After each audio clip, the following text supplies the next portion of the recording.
Pertanyaan besar yang kini sedang diselidiki oleh Komisi Pengawas Persaingan Usaha atau KPPU adalah, benarkah ada praktik monopoli yang membuat seller lain tuh sulit bersaing? Lalu adakah kasus orang dalam yang membuat beberapa pihak diuntungkan secara tidak wajar? Dan siapa yang sebenarnya tuh memegang kendali algoritma serta nasib jutaan penjual di Indonesia? Nah, di video kali ini kita akan bongkar sisi lain dari raksasa e-commerce kali ini. Ada apa sih sebenarnya antara Shopee dan juga Indonesia? Shopee number one.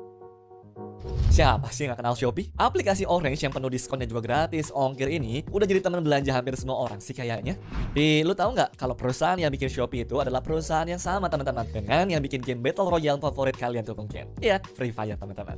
Jadi Shopee itu lahir pada tahun 2015 di Singapura ya. Di belakangnya ada perusahaan teknologi raksasa bernama Sea Group atau induknya perusahaan Garena. Makanya dari awal muncul, mereka sudah punya modal sultan tuh teman-teman untuk mengobrak-abrik pasar. Di tahun yang sama, Shopee juga langsung masuk Indonesia.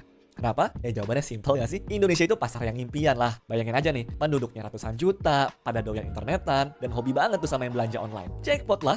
Makanya sejak pertama kali muncul, strategi itu selalu ngasih gratis ongkir, diskon gila-gilaan, plus iklan yang heboh juga.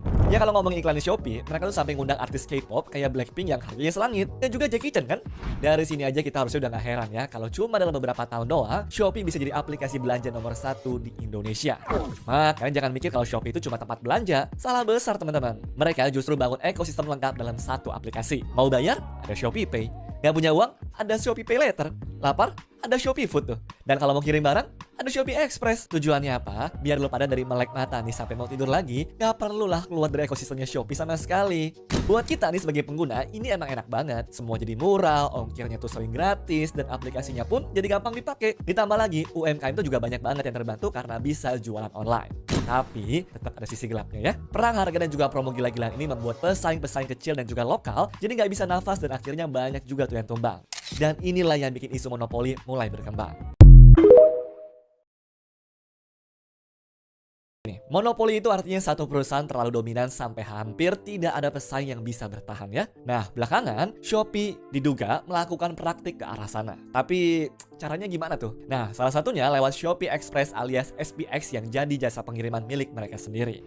Coba deh ingat-ingat, waktu lu pada check out barang nih, sadar nggak tuh kalau pilihan kurir yang paling atas atau yang otomatis terpilih itu ya hampir selalu Shopee Express kan?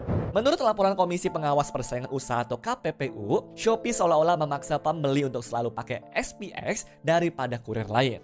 Jadi misalkan nih waktu kita belanja, pilihan kurir lain tuh kayak JNE atau Si Cepat sering banget tanda kutip nih disembunyikan teman-teman atau kurang menonjol. Akibatnya para konsumen tuh jadi lebih sering pakai SPX. Buat Shopee-nya sih enak, tapi buat perusahaan logistik lain ya bisa bikin rugi besar lah.